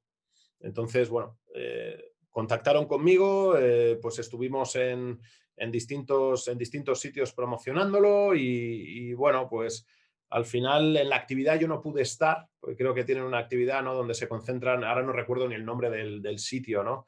No pude estar por otros motivos laborales, pero sí estuve al tanto de lo que ocurría. Pero claro, un sitio que concentra, yo qué sé, es que no recuerdo el número, 800 niños y niñas de distintos colegios, clubes y demás para hacer una competición durante unos días vacacionales donde todas las familias se concentran en un sitio y demás, a mí esto me parece fantástico, ¿no? O sea que, ¿por qué? Porque lo he vivido yo también. Yo cuando era joven, en aquella situación eran campus, ¿no? Yo cada verano cuando yo jugaba de joven, pues le pedía a mi padre que me apuntara a un campus. Y en los campus he vivido experiencias maravillosas, ¿no? Y esto, sin ser un campus, es una experiencia parecida. Es una experiencia donde tú quieres disfrutar de días de tus vacaciones siguiendo haciendo baloncesto y relacionándote con gente que no conoces, ¿no? O sea, entonces, todo esto como me parece bien, pues digo, oye, pues si yo puedo ayudar a que salga adelante, pues ¿por qué no voy a poner mi imagen, ¿no? Y ayudar y aconsejar en las cosas que me pidieron y demás, aunque lo tenían todo muy trillado ya, porque no era evidentemente la primera vez que lo hacían, pues fue esto, fue una colaboración en la que simplemente, pues eso, ayudé a que saliera adelante. Pero ya digo, ayudé, porque en realidad todo el trabajo es de ellos, que son unos tíos que lo tienen perfectamente controlado. Ajá, sí. Es en Gandía, por cierto, es un torneo que hacen en Gandía. Pero años anteriores es posible que lo hubiesen hecho en Tarragona o en algún sitio así. Y es que tienen varios, en Amposta Vale, para Semana ok. Santa y luego para mayo y junio tienen en Gandía. Que al de Gandía del año pasado fue el equipo que hay en México de las niñas descalzas, que juegan siempre descalzas. Que Pues fue un mira, espectáculo eso. pues fíjate, ¿no? Si esto me lo acabas de contar, ¿no? Yo no lo conocía, lo del equipo de las niñas descalzas, ¿no? Me lo acabas de contar tú, porque te llama la atención. Si yo soy la niña del equipo rival, seguro que me impacta mucho. Y seguro que encima la pregunta que me haré es el por qué. Y en el por qué habrá temas culturales, habrá, no sé si temas de económicos, no me preguntes, pero será la forma de conocer a gente que no vive tu mundo. ¿Vale? O que no vive tu país. Entonces es una forma de relacionarse para mí fantástica, ¿no? ¿Qué es lo que nos une? Nos une el baloncesto. Pero ¿qué es lo que nos une más allá del baloncesto? La calidad de seres humanos, ¿no? O sea, somos seres humanos todos. ¿Vale? Entonces, el ser capaz de conocer otras culturas, de cómo vive el baloncesto, pues eso, cómo lo vive México, cómo lo vive Argentina, cómo lo vive, da igual, o sea, el sitio que quieras, que tú piensas que todo el mundo es como tú y no todo el mundo es como tú. Las culturas son muy distintas, ¿no? Y entonces, tener estos eventos donde te relaciones con gentes ya no solo de tu mismo país, pero de distintas ciudades, sino encima de distintos países, para mí es tremendamente enriquecedor, ¿no? Entonces, bueno, por eso me gusta en un momento determinado pues poder echar una mano a promocionarlo y a que la gente se anime y que pueda vivirlo, porque creo que son experiencias que te quedan para toda la vida. Además de este proyecto que tuviste, también se te ha visto alguna vez, o mejor dicho, se te ha oído como comentarista en Movistar Plus, comentando partidos hacia allí. ¿Cómo te has visto en ese ámbito, en esa faceta? La pregunta es cómo me ven los demás, ¿no? Entiendo que si me la han vuelto a ofrecer ahora esta segunda vez que me encuentro sin equipo es porque les gusta, ¿no? Porque por lo menos les doy unos mínimos, ¿no? A mí me mola. A mí es que ya te digo, es que todo lo que tiene que ver con baloncesto me mola, ¿no? En este caso, pues comentar lo que veo desde fuera, ayudar al aficionado a entender lo que está ocurriendo en la cancha, pues me gusta. Como sabes que me gusta hablar, que si me das un micro no paro de hablar, pues digo, pues ala, pues vamos. Y encima, pues me mantiene activo, ¿no? El hecho de... o sea, tú puedes ver baloncesto en tu casa, pero a lo mejor hay un día que no te apetece, o a lo mejor hay un mes que no te apetece. Esta es una forma de obligarte, porque claro, tienes que ir a... o sea, tienes el compromiso, entonces tienes que ir a dar cada partido que te dan, ¿no? Y entonces es una forma de obligarte a por lo menos ver 2 partidos a la semana, ¿no? Que luego son más, pero también es verdad que hay momentos donde a lo mejor dices, va, pues ahora no me apetece ver baloncesto, ahora no me apetece ver baloncesto. Y como yo, bueno, pues sigo evidentemente en búsqueda activa de un equipo, tengo que estar al tanto de lo que ocurre en el día a día, ¿no? Y esta es una muy buena forma de obligarte a estar en el día a día, ¿vale? Más allá de que disfruto mucho, evidentemente, con el hecho, pues eso, de compartir baloncesto que estoy viendo. Y desde el punto de vista como comentarista, experto, ¿cómo has visto la solución a la final de Liga del año pasado? Con esto del COVID, la fase final que Bueno, hubo. yo creo que fue muy importante que se finalizara, ¿vale? Sé que, bueno, de hecho, el equipo, yo creo que para mí hay 3 equipos muy perjudicados de aquella burbuja por el parón, no la burbuja, por el parón, ¿no? El parón perjudicó claramente a 3 equipos, podría decirte que 4, ¿no? Porque el Madrid luego no llegó a lo que se esperaba, de por lo menos llegar a la final, y cayó incluso antes de semifinales, entonces esto es algo muy inesperado, pero bueno, que eran precisamente los 3 equipos que lo estaban haciendo muy bien sin, digamos, esperarse tanto, ¿no? Que eran Tenerife, Bilbao y Zaragoza. ¿Vale? Para mí eran 3 equipos que estaban en posiciones que a mí me hubiese gustado que terminara la liga, porque cuando llega la pandemia no llevas 4 partidos de liga, llevas ya 2/3 de la competición. Y son equipos, si no recuerdo mal, Tenerife y Zaragoza estaban tercero y cuarto, y Bilbao creo que era quinto o sexto, recién ascendido y con un presupuesto bajo, ¿no? Entonces, ostras, y dices, qué barbaridad, ¿no? Están aquí. Y luego, pues fíjate, cuando se volvió en la burbuja, para mí era importante que se volviera, ¿vale? Yo creo que fue importante, creo que lo que se consiguió, además porque luego estuve en una actividad en la Alquería y entonces vi in situ todas las medidas de seguridad en cuanto al coronavirus que había y demás, me pareció fantástico, pero creo que fue importante el hecho de que se reanudara para, bueno, para tener la garantía de que se empezaba esta nueva competición, ¿no? En esta temporada, ¿no? Entonces, en ese sentido, muy grato. La putada, bueno, primero la del público, por supuesto, el vivir baloncesto de élite sin público, que el baloncesto de élite profesional está hecho para el público, sin público, de hecho ahora se mantiene por la tele, pero al final sin espectadores no hay deporte profesional, ¿no? Esto es así de claro, puede haber deporte amateur, pero no baloncesto deporte profesional. Entonces es una jodienda, me permites el lenguaje, el hecho de que no haya público en las canchas, ¿no? ¿Vale? Pero más allá de eso, pues evidentemente también era importante que en ese momento que estábamos todos encerrados, el poder tener actividades, no ver partidos de épocas pasadas, que también estuvo muy bien, ¿no? Que revivir partidos antiguos, sino el de, ostras, no, es que queremos seguir viviendo el día a día, ¿no? Yo creo que fue importante en muchos aspectos. Y entonces yo me congratulé mucho de que saliera adelante con el esfuerzo de muchos, ¿no? En ese sentido, más allá de que, como bien sabemos, y si nos ceñimos en el caso de Zaragoza, pues que tuvo que ir en cuadro porque ya había jugadores que se habían vuelto a sus países con la pandemia, entonces esa racha tan bestial que llevaba, pues no se pudo ver refrendada en esa burbuja porque ya el equipo evidentemente estaba diezmado, ¿no? Y entonces, pues más allá de eso, yo creo que la burbuja fue una grandísima idea para mantener al aficionado enganchado. Ajá. Y de tus proyectos, he dejado yo creo que el más personal para el final, que debe ser como un hijo para ti, que es tu escuela de formación. Cuéntanos de qué trata, en qué consiste.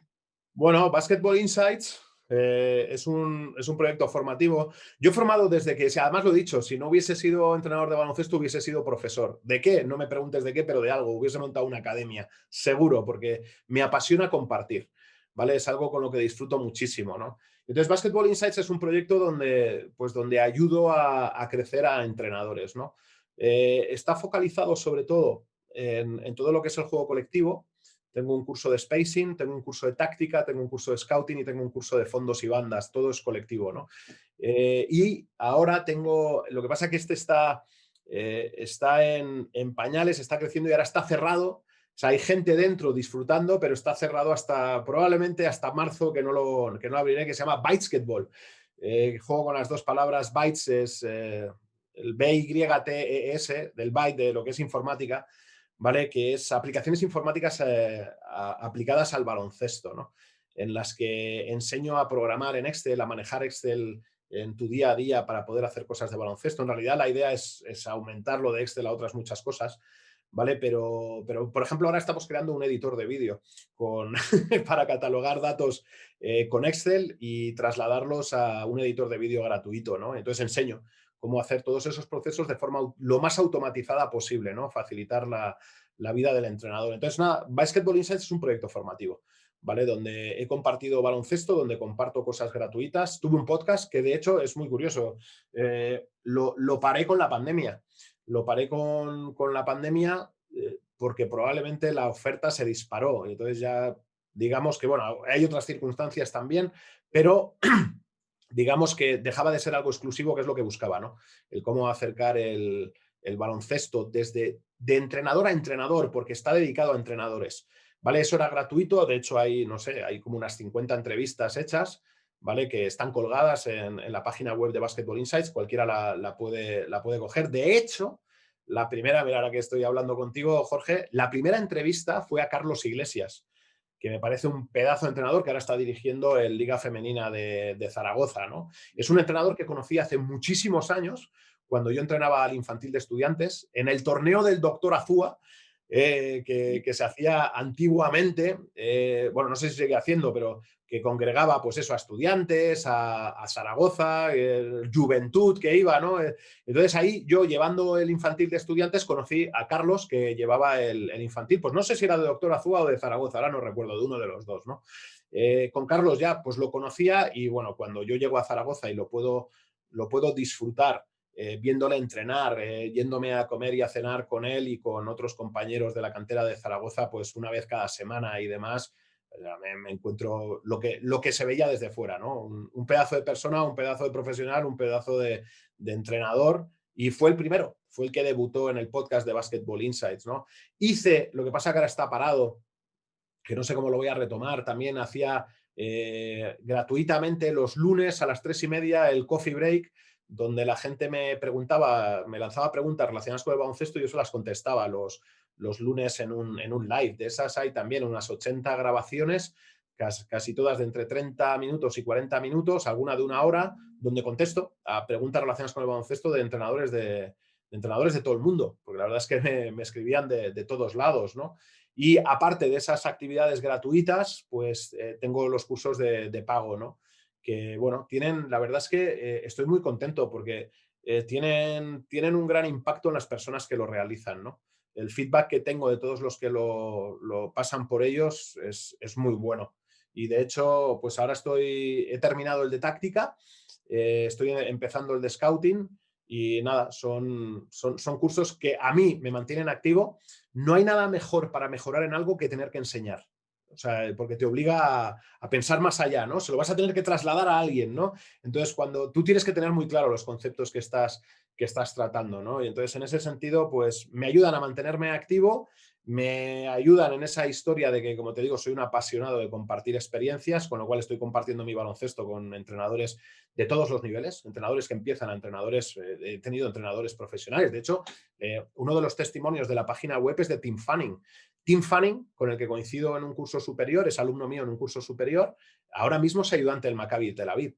O sea, y él ha pasado por estos cursos de Basketball Insights y además lo dice que ha sido una de las experiencias formativas, bueno, en una de ellas en concreto me dice que ha sido la mejor que ha vivido en toda su carrera y que le ha ayudado, ¿no? a dar ese paso. Se fue a Nueva Zelanda a entrenar y luego fichó por el Maccabi. Entonces, bueno, es gratificante que no solo estás enseñando a gente que empieza, sino a entrenadores, ostras, ya también de nivel, ¿no? Y eso me mola mucho el poder ayudar a cualquiera. Ya te he dicho, le debo algo al baloncesto, esta es una forma, ¿no? Evidentemente también me genera algunos ingresos cuando estoy sin trabajo, pero el impacto sobre todo es el hecho de poder ayudar a entrenadores. Hablando de formación, Cada vez hablo de entrenadores y entrenadoras, ¿eh? También hay sí, entrenadoras. hablando de formación, yo sé que tú tienes cursos en coaching, psicología deportiva y de estos lares. ¿Cuál es la relación que deberían guardar más o menos un entrenador y un jugador? ¿Qué relación tiene que haber entre ellos? Hablando ya sobre todo a niveles de junior para arriba. Yo creo que, fíjate, hay una cosa, al final enseñar es relacionarte, ¿no? En toda actividad del ser humano, salvo cuando la actividad es de un solo ser humano, te está relacionando con un entorno, ¿no? Y con un entorno normalmente de otros seres humanos, ¿no? Evidentemente en un deporte colectivo o cuando tú estás enseñando a un alumno, ya te está relacionando. En este caso, en un equipo, yo me relaciono como mínimo con 12 jugadores o jugadoras, ¿vale? Y claro, aquí hay un impacto para poder ser entrenador de baloncesto, evidentemente tienes que aprender las particularidades del baloncesto, tienes que aprender la técnica del baloncesto, la táctica del baloncesto para poder enseñarla, ¿no? ¿Vale? La preparación física, todo este tipo de cosas, ¿no? Lo que es la actividad del deporte que estás enseñando en sí. Si enseñaras matemáticas, deberías saber matemáticas para poder enseñarlas, ¿no? O para poder compartirlas. Como yo ya digo, lo de enseñar, yo no enseño, yo comparto, ¿vale? Ya pongo el foco en el alumno, en este caso en el jugador o la jugadora, ¿no? Que es el verdadero protagonista de este deporte. Pero una vez que tienes esas capacidades más o menos desarrolladas, que ya dices, ostras, me siento entrenador de baloncesto, ¿por qué? Porque puedo enseñar cierta técnica, porque puedo enseñar cierta táctica, porque puedo, bueno, este tipo de cosas, puedo entrenar, ¿vale? Te das cuenta que lo que va a marcar la diferencia más allá de esos conocimientos es cómo te relacionas con ellos, ¿no? Porque para sacar el máximo de esos jugadores o jugadoras que tienes en tus manos, pues el cómo te relacionas es vital. Evidentemente no es solo cómo te relacionas, porque esto también lo quiero dejar claro. De hecho, hay quien me pregunta, ¿entonces yo me tendría que aprender esto antes que la técnica y la táctica? Digo, no funciona así. Lo que te va a ser entrenador de baloncesto es lo específico del baloncesto, ¿vale? Luego, una vez que ya estás ahí en una cancha entrenando y demás, te vas dando cuenta de que todos estos aspectos relacionales tienen una alta incidencia en aquello que enseñas, ¿no? Entonces yo, que lo dejé, digamos, algo de lado durante mucho tiempo, pues hubo un momento donde me di cuenta que eso marcaba la diferencia y entonces pues traté de leer mucho al respecto para ser mejor, ¿vale? Para saber, bueno, pues eso, que no todos los seres humanos reaccionan igual, aunque esto ya lo sabes, pero intentas descubrir la ciencia que hay detrás, ¿no?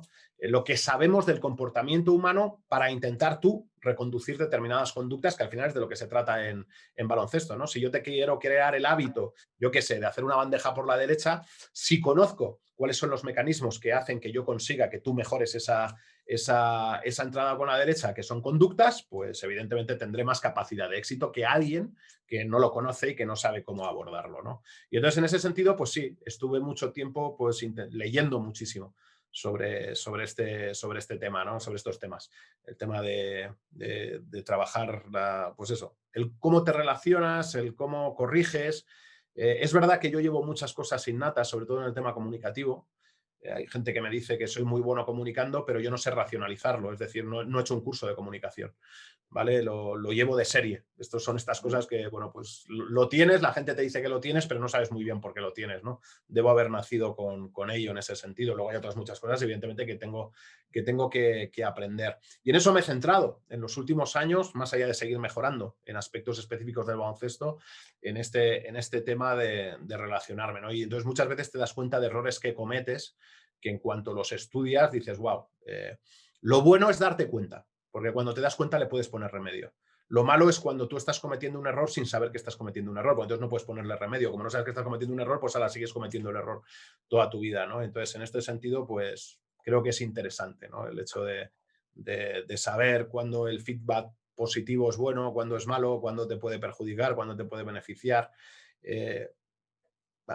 Todo este tipo de cosas, pues he tratado de formarme, aunque también hay que decir que, como en todo, al final es la mezcla de eso que conoces y la experiencia cuando lo vives lo que te va formando como entrenador de verdad.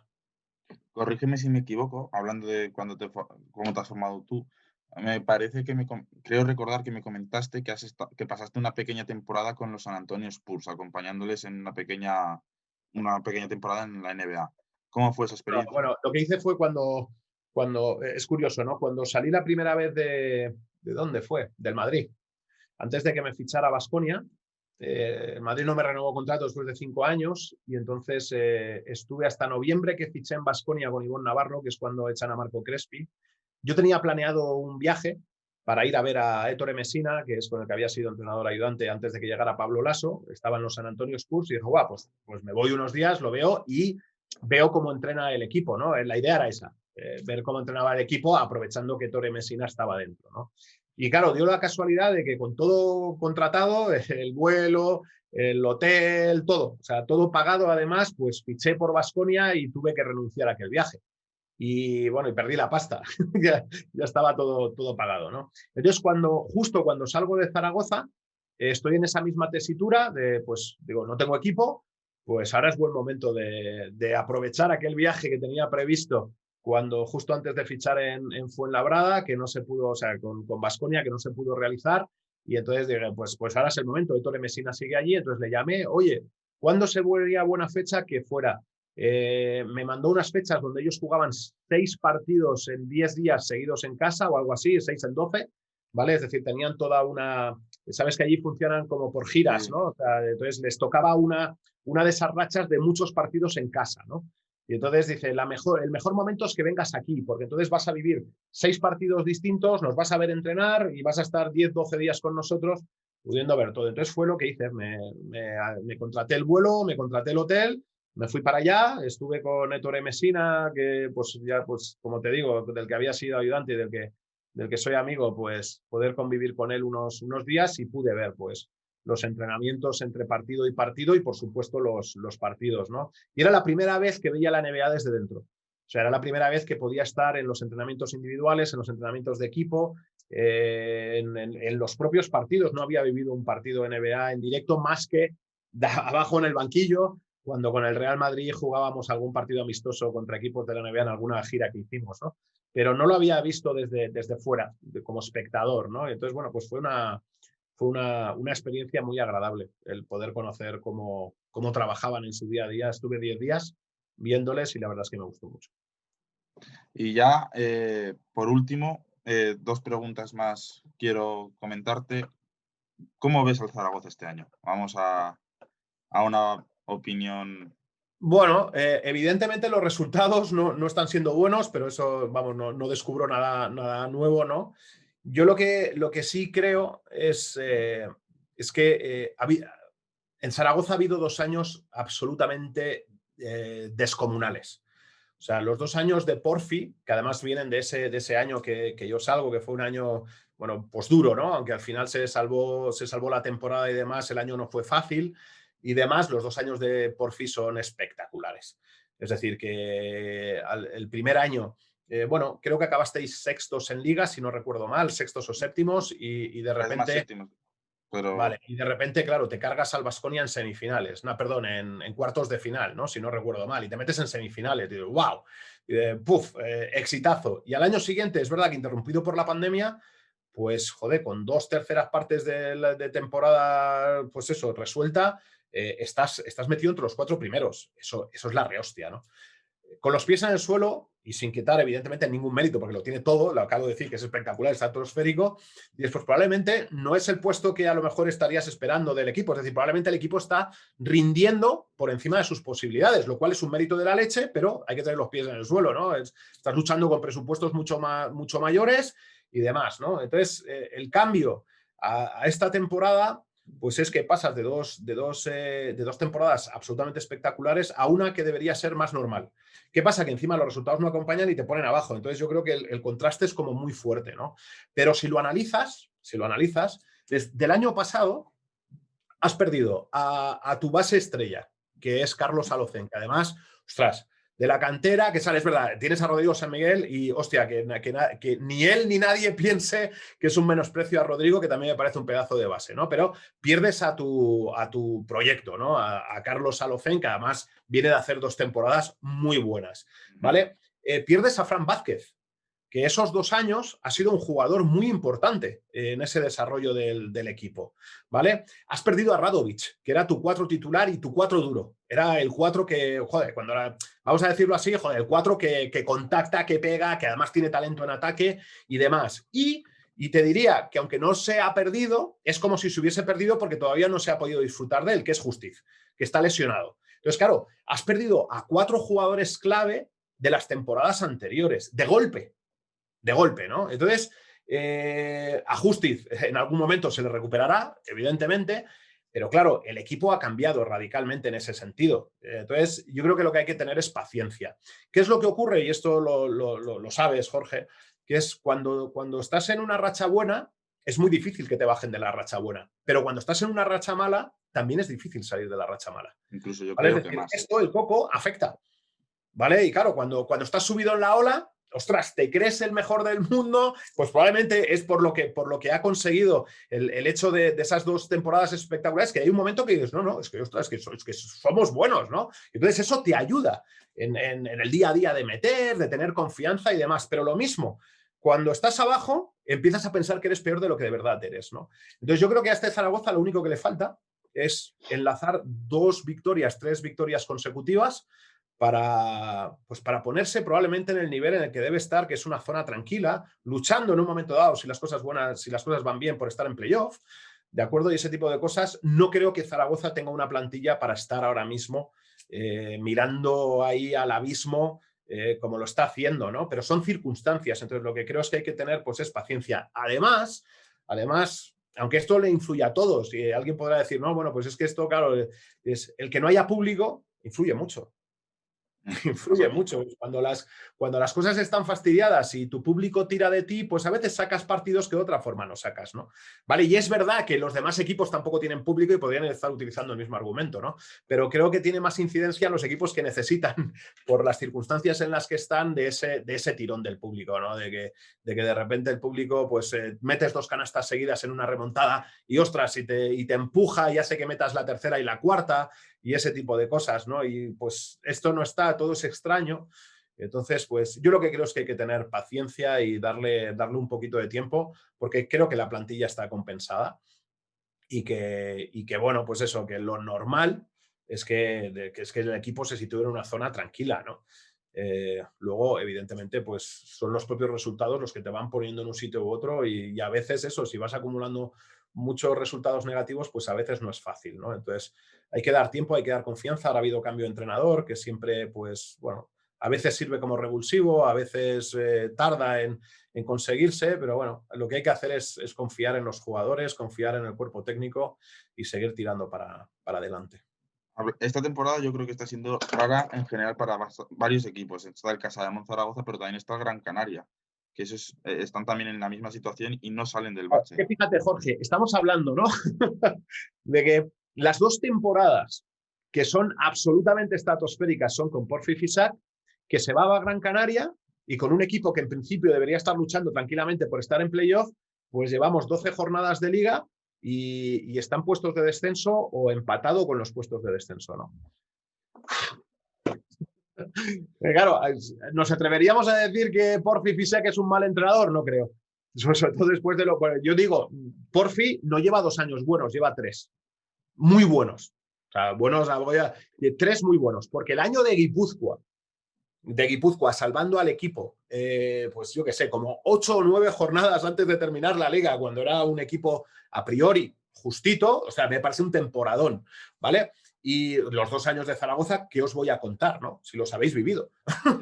¿Vale? Entonces, claro, y de repente él acepta el reto de Gran Canaria y fíjate, ¿no? Lo que son las cosas, ¿no? Es que esto es deporte, ¿no? Y entonces a veces ocurren estas cosas, lo que te decía, te metes en una racha negativa y no sabes muy bien por qué estás metido en ella, ¿no? Hay a veces que sí sabes por qué estás metido en ella, es decir, la calidad es lo que tienes y tienes que sufrir y remar para intentar sumar victorias, pero otras, como es el caso de Granca, que dices, ostras, no tiene plantilla a priori para estar sufriendo tanto, ¿vale? Y con todo el respeto a los demás, es como lo que te decía, a priori, la plantilla de Zaragoza no parece una plantilla para sufrir.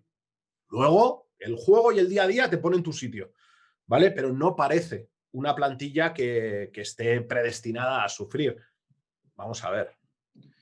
Y ya por último, ¿tienes algún proyecto que se pueda comentar así en público a la vista a corto plazo o aún o He estamos tenido buscando? contactos de algunas cosillas, alguna cosa que he rechazado, alguna cosilla, bueno, pues que está... Siempre hay contactos con los agentes, ¿no? Y este tipo de situaciones.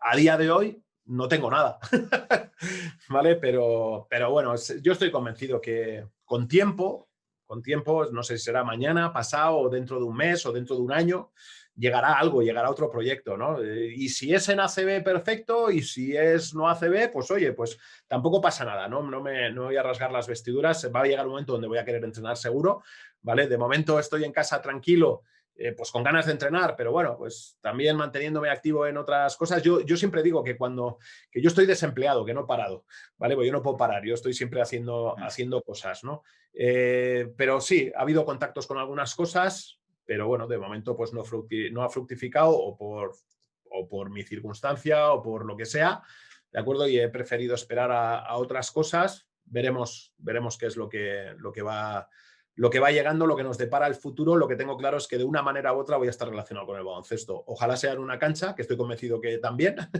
¿vale? Pero si no, pues eso, con mis proyectos de Basketball Insights o cualquier otra situación, pues estaré ahí dando guerra.